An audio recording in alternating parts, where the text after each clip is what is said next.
ओम शांति। अॼु मिठा मिठा श्री बाबा ब्रह्मातन द्वारा चवंता मीठी मीठी बत्ती। बाबा सभिनि खां पहिरियों कहिड़ी सावधानी ॾिया अथईं कि मां केरु आहियां। मां आहियां आत्मा, निराकार परम पिता परमात्मा जी संतान। बाबा पाण खे आत्माउनि खे शिक्षा ॾींदो आहे न। छो जी आत्मायूं ही परमात्मा जा ॿार आहिनि। बाबा शरीरनि खे न ॾिसंदो आहे, छो जी भगवान पूरी विश्व जी आत्माउनि जो पीउ आहे न। त हिन करे आत्माउनि खे ही अची करे ॾिसंदो आहे, आत्माउनि सां ही ॻाल्हाईंदो आहे, आत्माउनि खे ही शिक्षा ॾींदो आहे। अगरि शरीर खे ॾिसी करे शरीरनि खे शिक्षा ॾे त पोइ त धर्म जाति जो भेद, स्त्री पुरुष ॿार बुढो हिन जो अलॻि अलॻि थी वेंदा न सभु। लेकिन आत्मा जो त हिकु ई रूप निराकार ज्योतिर्बिंद। विश्व में जेतिरा बि माण्हू आहिनि, चाहे नंढा आहिनि चाहे वॾा आहिनि, चाहे हिंदू आहिनि चाहे मुस्लिम आहिनि, चाहे सिख आहिनि चाहे ईसाई आहिनि, चाहे स्त्री आहे चाहे पुरुष आहे, सभिनि जे अंदरि आत्मा आहे। लेकिन रूप सभिनि जो हिकु ई आहे। आत्मा निराकार ज्योतिर्बिंदी ऐं परमात्मा जो बि रूप उहो ई आहे। लेकिन सभिनि जे अंदरि पार्ट पंहिंजो पंहिंजो भरियल आहे। ऐं परमात्मा बाप सभिनि जो हिकु ई आहे। त ऐं सुख शांति बि आत्मा सभु हिक जी ही मत ते हली करे सभी आत्माएं सुख शांति महसूस कनि। त हिन करे परमात्मा बि हिकु आहे, पाण आत्माउनि जो रूप हिकु आहे, लेकिन आहियूं पाण अलॻि अलॻि। पाण आत्मायूं परमात्मा न आहियूं, पंहिंजो रूप हिकु जहिड़ो आहे। हाणे परमात्मा बाप सभिनि आत्माउनि खे कहिड़ो ज्ञान थो ॾे, कहिड़ी शिक्षाऊं थो ॾे, कहिड़ो मत थो ॾे, जंहिंसां आत्माउनि जो जीवन सुख शांति थी। हाणे आत्मा जेका शरीर द्वारा कर्म थी करे, उन सां आत्मा खे दुख थो थिए। आत्मा मुख सां ॻाल्हाए थी, चईंदा आहिनि न मां हुनखे जोर सां ॻाल्हायो, लेकिन मूंखे दुख थो थिए कि मां जोर सां छो ॻाल्हायो, हुनखे हेॾो बुरो भलो छो थिए थो, छो चयो। त आत्मा जे ॻाल्हाइण सां बि हुनखे दुख थो थिए। आत्मा जीअं सोचे थी, सोचण सां बि हुनखे दुख थो थिए। हिन करे परमात्मा हाणे पाण खे आत्माउनि खे शिक्षा ॾियण आयो आहे। ऊचे ते ऊचे भगवान आहे न, जंहिंखे पतित पावन दुख हरता सुख करता बि चइबो आहे। सुख ॾियण वारो खे यादि कबो आहे न। भगवान खे सभी आत्माएं छो यादि कंदियूं आहिनि, छो जो पाण खे सुख ॾींदो आहे न। ॿार ॼाणंदा आहिनि सुख ॾियण वारो उहो हिकु ई परम पिता परमात्मा शिव आहे। हुनखे ई ख़ुदा, ईश्वर, अल्लाह, नूर, लाइट, परमात्मा चइबो आहे। सभी मनुष्य मात्र हुनखे यादि कंदा आहिनि। हुननि जो असली नाम छा आहे? शिव। ॿिया सभु धर्म वारा बि हुन बाप खे ई यादि कंदा आहिनि। चईंदा आहिनि दुखनि सां असांखे छुड़ाए करे सुख ॾे। परंतु इहे न ॼाणंदा आहिनि कि असांखे सुख ॾियण वारो किथे रहंदो आहे, हुनजो नाम रूप देश काल कहिड़ो आहे, कहिड़े समय ते उहो ईंदो आहे। भॻवान खे सॾु सभु कंदा आहिनि, लेकिन भॻवान जो नाम रूप उहो किथे रहंदो आहे, छा कंदो आहे, इहो न यादि आहे कंहिंखे बि। पोइ दुख केरु ॾींदो आहे इहो बि कंहिंखे न पतो आहे। दुख केरु ॾींदो आहे? रावण। ॾिसो हर साल रावण खे जलाईंदा आहिनि न। नई दुनिया तो पुरानी दुनिया, त हिनखे दुखधाम चइबो आहे। कलयुग जे अंत खां पोइ सतयुग सुखधाम ईंदो। सृष्टि त इहे हिकु ई आहे। इहे ई सृष्टि जॾहिं नई थी वेंदी आहे, जॾहिं हिते सोने हीरे जवाहरात ई जवाहरात हूंदा आहिनि, तॾहिं हिनखे नई सृष्टि सतयुग चईंदा आहिनि। इहे ई सृष्टि जॾहिं पुराणी गंदी डर्टी थी वेंदी आहे, जॾहिं हिते सोने जो नाम निशान न हूंदो आहे, कूड़ो सोनो आहे न अॼुकल्ह दुनिया में, त इहे ई सृष्टि पुराणी कलयुग थी वेंदी आहे। सृष्टि त हिकु ई आहे। मनुष्य हिन सृष्टि जे चक्कर खे बिल्कुलु ई न ॼाणंदा आहिनि। हिन करे बाबा पुछंदा आहिनि तव्हांखे अहिड़ो बेसमझ ठाहिण वारो केरु आहे? बाप त कंहिंखे बि दुख न ॾींदो आहे, बाप त सदा सुख ॾींदो आहे न। लेकिन तव्हां इहे सृष्टि ई स्वर्ग हुई, इहे ई नर्क थी आहे, इहे तव्हां एतिरी बेसमझी कीअं कई अथव? जॾहिं इहे ई सृष्टि आहे ई हिकु, त तव्हां मथे कीअं सोचंदा आहियो कि मथे स्वर्ग आहे? मथे स्वर्ग थोरी आहे। जॾहिं देवी देवताउनि खे मनुष्य जहिड़ो तन आहे, त मनुष्य जहिड़ो तन मथे कंहिंखे मिली सघंदो आहे? न मिली सघंदो आहे न। जॾहिं चाहींदा ई आहियूं कि आत्मा शरीर छॾे करे मथे हली वेंदी आहे त शरीरधारी देवता मथे कीअं हूंदा। हिन ई सृष्टि ते देवता जहिड़ा शरीर वारा मनुष्य आया, देवी गुण वारा हुया। हिन ई सृष्टि ते हाणे आसुरी गुण वारा मनुष्य थी विया आहिनि, जंहिंखे पाण असुर चईंदा आहिनि। बाप त सदा सुख ॾींदो आहे न, तव्हां ॼाणंदा आहियो सुख ॾियण वारो जो जन्म स्थान भी भारत में ही आहे, त दुख ॾियण वारे जो जन्म स्थान भी भारत में आहे। भारतवासी शिव जयंती भर मल्हाईंदा आहियूं, परंतु सम्झंदा कुझु बि न आहे। उहो ऊच ते ऊच भगवान जी जयंती, उनजो नाम शिव, इहे कंहिंखे बि पतो न आहे। रावण खे वर्ष वर्ष जलाईंदा आहिनि, परंतु उहो छा चीज आहे, कॾहिं खाईंदो आहे, छो जलाईंदा आहियूं, ये कुछ भी केरु ॼाणंदो न आहे। ड्रामा जे प्लान अनुसार उन्हनि खे इहो पतो केरु ॿुधाए, शिवजी ॿुधाइण वारो त परमात्मा ई आहे न। रावण जे लाइ बि पाण खे परमात्मा ई ॿुधाईंदो आहे कि रावण अर्थात पंज विकार आहे। न त पाण खे केरु थोरी ॿुधायो हुयो रावण पंज विकार थींदा आहिनि, पंज विकार स्त्री, पंज विकार पुरुष, हुनखे रावण चइबो आहे। पाण त अञा ताईं छा सम्झी वेठा हुयासीं कि रावण कोई लंका जो राजा हुयो, हुनजा 10 शीश हुया, हुन सीता खे चुराई। परंतु बाबा चए थो 10 शीशनि सां गॾु पोइ हुनजो शरीर बि त एतिरो हुजिणो खपे न। 10 शीशनि वारो माण्हू सुम्हंदो कीअं, खाईंदो कीअं, हलंदो कीअं। ॾिसो केॾी बेसमझी जी ॻाल्हियूं शास्त्रनि में लिखियल आहिनि। हिन जो यथार्थ अर्थ बाबा तो ॿुधाए। जॾहिं पंज विकार स्त्री, पंज विकार पुरुष में थींदा आहिनि त घर घर में रावण थींदो आहे। तव्हां आत्मायूं मुंहिंजी पार्वती आहे न, तव्हां आत्मायुनि खे हाणे विकारनि जीतियो अथई न। अर्थात रावण पाण आत्मायूं जेकी सीतायूं आहियूं परमात्मा जी, हुनखे रावण अर्थात विकार पंहिंजो ठाहियो अथई, चुराए छॾियो अथई न। त हाणे पाण कंहिंजी जेल में वेठा आहियूं, रावण जी जेल में वेठा आहियूं न। कुझु कर्म शांति सां करणु चाहियूं था त बि गुस्सो थो अची वञे, त कंहिंजी जेल में आहियूं, रावण जी। हाणे पाण सभिनि आत्माउनि खे बाबा रावण जी जेल मां मुक्त करणु आयो आहे। बाप सम्झाईंदा आहिनि हर हिक जो पार्ट अलॻि अलॻि आहे। मनुष्य जो पार्ट बि ॻायल आहे न। मनुष्य ही समझदार आहिनि, जानवर त बेसमझ हूंदा आहिनि। हिन समय मनुष्य भी जानवर मिसल बेसमझ थी विया आहिनि। इहे ॼाणंदा ई न आहिनि कि दुखहर्ता सुखहर्ता पतित पावन केरु आहे। पतित कंहिं ठातो, पावन केरु ठाहींदो आहे, पुकारंदा आहिनि। केरु ठातो आहे पतित? विकार। हाणे पावन केरु थो ठाहे? पाणी थोरी थो ठाहे। गंगा स्नान सां आत्मा पावन थोरी थींदी आहे। त परमात्मा जी यादि सां आत्मा पावन थींदी आहे। पुकारंदा आहिनि परंतु अर्थ न ॼाणंदा आहिनि। हिन समय आहे ही भक्ति मार्ग। हाणे भक्ति मार्ग जो अंत आहे।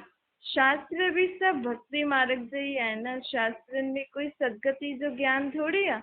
चईंदा बि आहिनि ज्ञान भक्ति वैराग्य, बसि एतिरो बुद्धि में ईंदो अथनि। हिन जो बि अर्थ न ॼाणंदा आहिनि कि ज्ञान, जॾहिं आत्मा खे ज्ञान मिलंदो आहे परमात्मा जो, त आत्मा जी सदगति थी वेंदी आहे।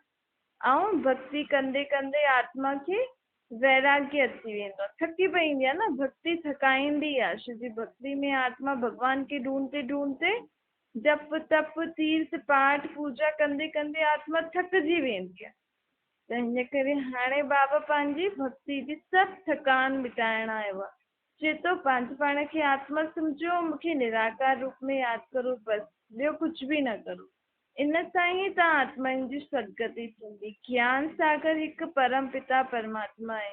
ज़रूर उहो ज्ञान ही ॾींदो न, उहो ही सतगुरु सदगति दाता है। इन करे ई उनखे पुकारंदा आहियूं कि अची करे असांखे हिन दुर्गति सां बचाए। द्वापर में असां पहिरियों सतो प्रधान पुजारी हुयासीं न। पहिरियों द्वापर में भी भगत हुयासीं पाण, लेकिन सतो प्रधान हिक जी ही पूजा कंदा हुयासीं। हाणे त ॾिसो केॾनि गुरुअनि जी, तत्वनि जी, पाणिनि जी, पेड़नि जी, चांद जी, सूर्य जी, सभिनि जी पूजा करनि था। मनुष्य तन जी भी हाणे पूजा था करनि, जबकि हाणे मनुष्य तन विकार जो पैदा थियल आहे। त अहिड़े मूत पतीले शरीर जी पूजा थोरी करणी खपे। पवित्र आत्माउनि खे यादि करणो खपे न। परमात्मा खे यादि करो, शरीरनि जी पूजा न करो। बाबा चवनि था पुनर्जन्म वठी वठी करे आत्मा जी बुद्धि हिकदमि भ्रष्ट थी वई आहे, पत्थर बुद्धि थी वई आहे न। मनुष्य सृष्टि ते ईंदा आहिनि त आत्मा जी तॾहिं खां ई कीर्ति कला थींदी वेंदी आहे, आत्मा जी कलायूं घटि थींदी वेंदियूं आहिनि। जनम बाय जनम आत्मा जी शक्तियूं गुण कलायूं ख़तम थींदी वेंदियूं आहिनि न। जीअं चांद आहे, पूर्णिमा जे ॾींहुं पूरो ॾेखारे में ईंदो आहे, लेकिन ॿिए ॾींहुं थोरो कम थोरो कम थोरो कम, पोइ उमावस जे ॾींहुं हिकदमि नज़र ई न ईंदो आहे, लीक बचती अथसि। पर बुद्धि में पाण खे आहे कि असां आत्मा ई आहियूं, चईंदा बि आहियूं आत्मा शरीर छॾे छॾी, लेकिन एतिरी आत्मा जी पहचान, आत्मा काथे रहंदी आहे, हू काथां ईंदी आहे, हुनजो पीउ केरु आहे, इहे त पाण खे बाप ई अची करे ॾींदो आहे। छो जी आत्मा में एतिरी समझ थोरी आहे कि पंहिंजे पाण खे पहचाने सघे। बाप सम्झाईंदा आहिनि, इहे शास्त्र सभु भक्ति मार्ग जा ई आहिनि, जंहिंमें अनेक प्रकार जा कर्म कांड आहिनि। ज्ञान ॾियण वारो त उहो हिकु बाप ई आहे न, तॾहिं त हुनखे ज्ञान जो सागर चइबो आहे। उहो अची करे पाण खे सचो सचो ज्ञान ॿुधाईंदो आहे, जंहिंसां दुनिया सची ठही वेंदी आहे, आत्मायूं सची ठही वेंदियूं आहिनि। अॼुकल्ह बि दुनिया में सच हुयो, सत्य त्रेता, ऐं द्वापर कलयुग, अॼुकल्ह बि दुनिया में कूड़ी रीति सां सभु कुझु हलियो आहे। सभिनि खां पहिरियों कूड़ पंहिंजे पाण खे शरीर सम्झ वेठा आहिनि। बाबा चवनि था, ॾिसो ॾींहं में जॾहिं ॾींहुं हूंदो आहे, सुबुह जे समय कोई ईअं ठोकरी थोरी खाईंदो आहे।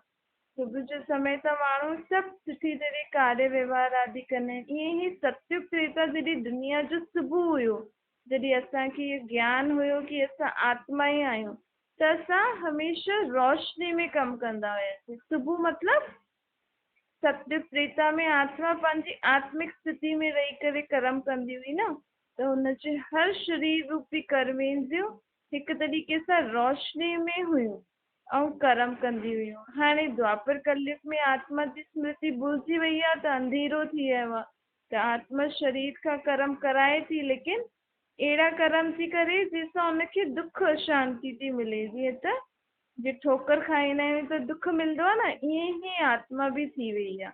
छो जी आत्मा ख़ुदि खे भुलिजी वई आहे न। हाणे बाप पाण खे ज्ञान थो ॾे, ज्ञान बाप उन ई ॿारनि खे ॾींदो आहे जेका आदि सनातन देवी देवता धर्म वारा आहिनि, छो जी उहे ई ॿुधण ईंदा आहिनि न। ॾिसो दुनिया में हेॾा सारा माण्हू आहिनि, नथा ॿुधनि, लेकिन तव्हां ॿुधो था त कोटनि में कोई में बि कोई जेको हुन धर्म जी आत्मायूं हूंदियूं, उहो अची करे ॿुधंदियूं। बाबा जेको ज्ञान ॿुधाए थो, त बाबा पंहिंजो रचयिता आहे न, रचयिता पाण हुनजी रचना आहियूं, त उहो पंहिंजी रचना खे हाणे ज्ञान थो ॾे, पंहिंजी रचना जी बुद्धि जो तालो खोले थो। बाबा चवनि था, तव्हांजी बुद्धि खे त गोदरेज जो तालो लॻी वियो अथव, खुले ई नथो। द्वापर युग खां चीजूं एॾी पकियूं थी वई अथव कि मां हाणे चवां थो मूंखे निराकार रूप में यादि करो त बि यादि नथा करे सघो। ॾिसो आहे न ई चीज, अॼुकल्ह शरीरनि खे ॾिसण जो भान पइजी वियो आहे न, भला आहे न ई चीज पंहिंजे पाण खे आत्मा सम्झी परमात्मा खे यादि कनि, लेकिन सुख केॾो आहे हिन में। आत्मा केॾी रोशनी में अची वेंदी आहे न, आत्मा खे केॾी शांती मिलंदी आहे परमात्मा खे निराकार रूप में यादि करण सां। बाबा चवनि था, ड्रामो त ठहियल ई आहे, हिनखे बदिले न सघंदा आहियूं। चईंदा आहिनि न, बनी बनाई बन रही, जेकी ठहियल आहे उहो ई थिए थो न, हिन में कुझु पाण सुधार न करे सघंदा आहियूं। लेकिन पाण हिन में पंहिंजे पाण खे सुधारे करे हर हिकु सीन जेकी बि हले थी ड्रामा में, हुन में अचल अडोल रही सघंदा आहियूं। दुनिया में अनेक मतियूं आहिनि। कोई चईंदा आहिनि कि सभु कुझु कल्पना आहे, कुझु बि न आहे, ये प्रकृति ई सभु कुझु आहे। कोई चईंदा आहिनि आत्मा निर्लेप आहे, कोई छा पंहिंजी पंहिंजी मतनि अनुसार दुनिया हले थी। हाणे परमात्मा अची करे मत थो ॾे, हुन जी मत सां छा थींदो, अहिड़ो धर्म स्थापन थो थिए जिते सभिनि जी हिकु ई मत हूंदी। हाणे त दुनिया में सभिनि जी अलॻि अलॻि मत आहे न, हर घर में हर हिकु माण्हू जी अलॻि अलॻि मत आहे, लेकिन परमात्मा हाणे हिकु मत ॾेई करे सभिनि ॿारनि खे हिकु मत ॾेई हुननि खे हिकु मत ते हलाए करे हिन सृष्टि ते कहिड़े धर्म जी स्थापना थो करे, जंहिंमें हिकु ई मत हूंदी। हिकु ई मत हूंदी त घर घर में छा हूंदी, ख़ुशी ई ख़ुशी हूंदी न। भई वॾो चए इहो करो, त सभु उहो ई कंदा आहिनि। त हुते सतयुग में महाराजा महारानी जेको चईंदा पूरी दुनिया ईअं ई कंदी त केतिरो सुख हूंदो न। ऐं उहो बि ईअं चईंदो कि ख़ुशी ख़ुशी सां सभु मञंदा।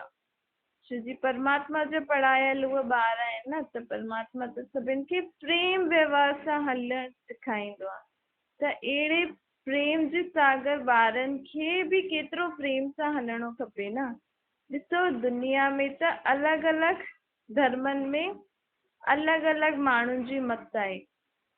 धर्मनि जे अंदरि बि ॾाढी सारियूं अलॻि अलॻि मत आहिनि। हाणे बाबा अहिड़ो धर्म थो स्थापन करे जाते सुखी दुख हुजे। हुन धर्म जो स्थापक आहे परमात्मा, लेकिन परमात्मा हुन धर्म जी पालना जे लाइ न ईंदो आहे। केरु कंदो हुनजी पालना? लक्ष्मी नारायण। बाबा चयो था ॾिसो मिठे मिठे ॿारनि भक्ति मार्ग में तव्हां केॾी तकलीफ़ियूं वरितियूं न। इहे बि ड्रामा में नूंद आहे। इहे सुख दुख जो खेल आहे न। तव्हांजे मथां ई ठहियल अथव, जानवरनि जे मथां थोरी ठहियल आहे। पाण ई आत्मायूं सुखी थींदियूं आहिनि, पाण ई दुखी थींदियूं आहिनि। त पंहिंजे मथां ई खेल ठहियल आहे न कि जॾहिं पाण आत्मायूं दुखी थी वेंदियूं त भॻवानु अची करे पाण खे सुख जी मत ॾींदा। भॻवानु कोई जानवरनि जे लाइ थोरी आयो आहे, न ही जीव जंतुनि जे लाइ। मनुष्य आत्मा खे सुखी ठाहिणु आयो आहे न। छो जी मनुष्य आत्मा सुखी त पोइ पूरी सृष्टि जी प्रकृति तत्व आदि योनिया प्रकृति आदि जीव जंतु आदि सभु सुखी थी वेंदा। तव्हां ॿार केॾा ऊंचो था ठहियो न। हाणे पाण पंहिंजी सोच अनुसार पंहिंजी आत्मा हिकदमि घटि थी वई आहे। आत्मा जी शक्तियूं कलायूं आदि सभु घटि थी वियूं आहिनि। उन हिसाब सां पाण खे परमात्मा ॾाढो ऊंचो थो ठाहे। सतयुग में पंहिंजी ऊंची स्थिति हूंदी, ऊंचो जनम हूंदो। देवी देवताउनि जे घराने में जनम वठणु केतिरी ऊंची ॻाल्हि आहे न। त बाप चईंदा आहिनि मां हिन मनुष्य सृष्टि जो बीज रूप हा। झाड़ जो सारो सॼो ज्ञान मूं में आहे न। कीअं इहा मनुष्य सृष्टि वधंदी थी वञे, हाणे हिन जो कीअं अंत खां पोइ वापसि खां नई तरीक़े सां शुरू थींदी, इन सभिनि जो ज्ञान मूं वटि आहे। ये मनुष्य सृष्टि कीअं वधंदी आहे? हिकु पेड़ माफ़िक। पेड़ में छा हूंदो आहे? पहिरियों बीज बोईंदा आहियूं, पोइ जड़ियूं निकिरंदियूं आहिनि, पोइ तनो, पोइ टालियूं, पोइ वॾो थींदे थींदे अंत में बि नई नई टालियूं ईंदियूं आहिनि। त ये वृक्ष भी ये दुनिया भी हिकु वृक्ष मुआफ़िक वधदी हाणे हिकदमि वृक्ष ॿुढो थी वियो आहे, ख़तमु थियण जे लाइक़ु थी वियो आहे, सुकी वियो आहे न। सभी मनुष्य आत्मा सुखिजी वियूं आहिनि। हाणे सुकियूं अर्थात कोई रस ई कोन अथनि, कोई शक्ति कोन अथनि। जीअं पता कीअं सुखिजी वेंदा आहिनि उअं थी वियूं आहिनि। त बाबा चवनि था हाणे अहिड़े पेड़ त सॼो सुकी वियो आहे, हाणे मां नयो पेड़ लॻाइण आयो आहे मनुष्य सृष्टि जो। छो जी परमात्मा मनुष्य सृष्टि जो बीज रूप आहे न। त बीज हाणे ख़ुदि हेठि आयो आहे, चए थो जेको मां पेड़ उगायो हुयो उहो त सुकिजी वियो आहे, सड़ी वियो आहे हिकदमि।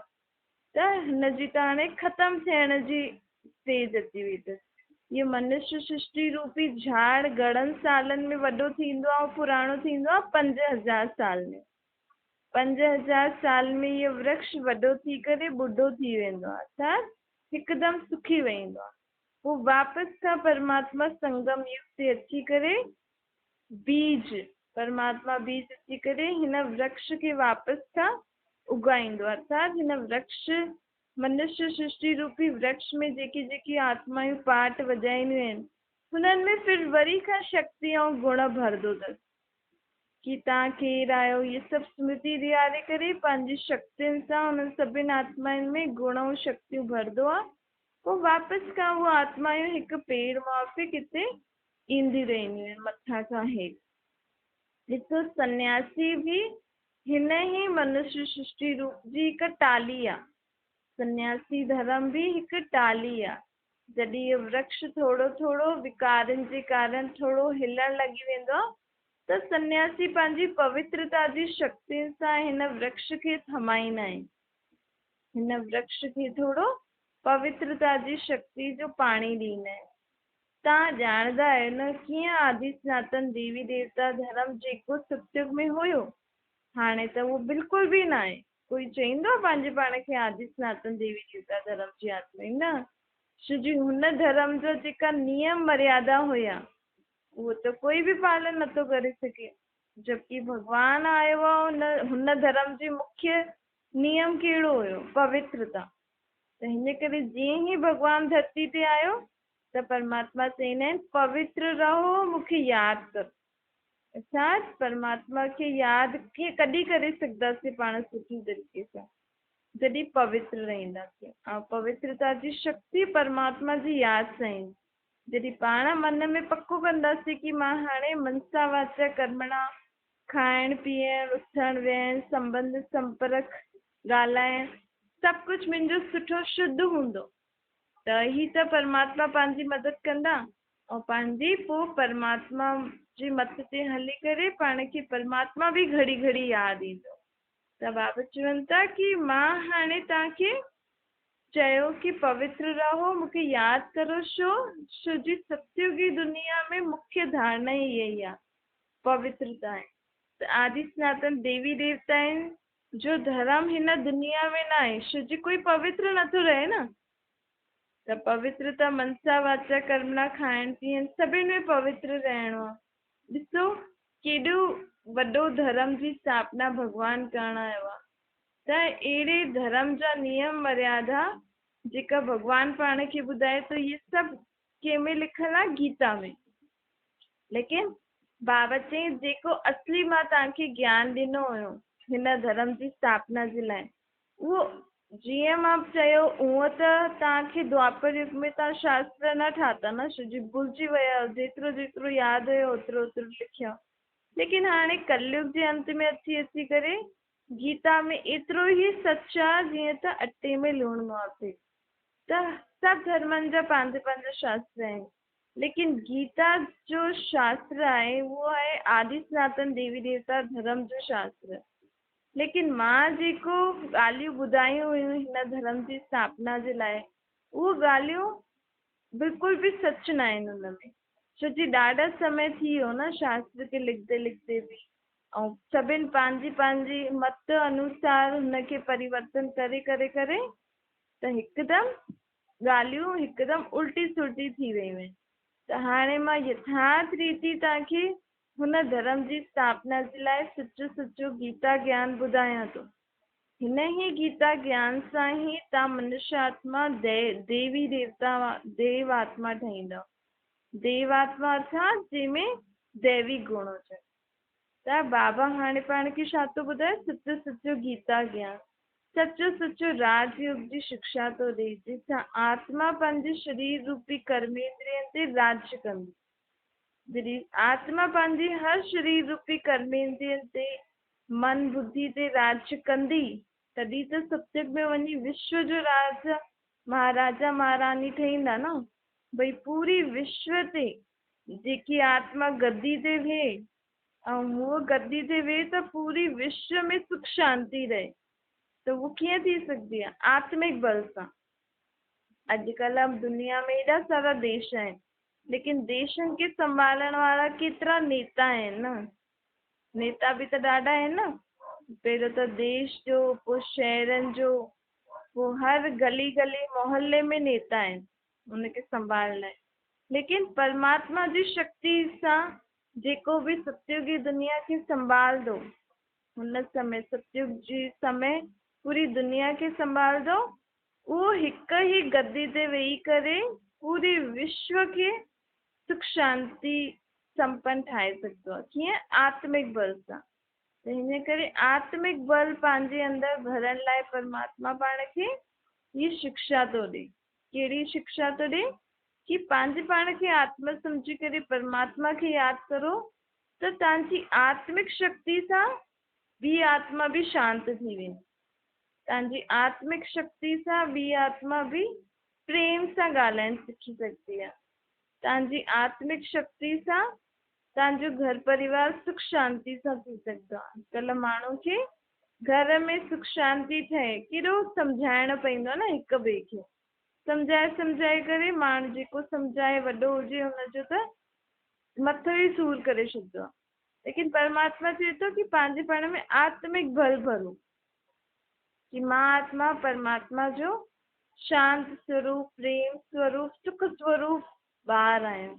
त परमात्मा जी शक्ति पंहिंजे द्वारा पंहिंजे घर में बि ईंदी, त हुन सां जेके बि आत्मायूं पंहिंजे आसपास रहंदियूं आहिनि सभी सुख शांति जो अनुभव कंदियूं न। त हाणे आत्मिक बल वधाइण लाइ परमात्मा चए थो पवित्र रहो ऐं मूंखे यादि करो।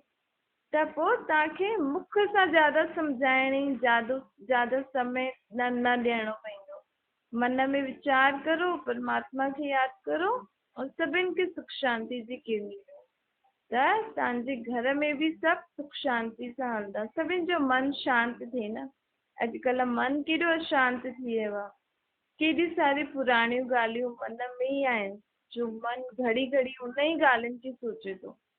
त जेको बि सुठो ॿुधो था त हुनखे मन में घड़ी घड़ी यादि करो कि अॼु मां कहिड़ी सुठी ॻाल्हि ॿुधी। त इन सां ई पंहिंजी पुराणियूं ॻाल्हियूं ख़तमु थी वेंदियूं। हिसाब किताब त सभिनि खे हिते ई चुक्तो करणो। त इहे जेके मन में घड़ी घड़ी ॻाल्हियूं ईंदियूं आहिनि जंहिंसां पंहिंजो मथो भारी थींदो आहे, इहे बि हिकु तरीक़े सां पाण हिसाब किताब ई त चुक्तो था करो न।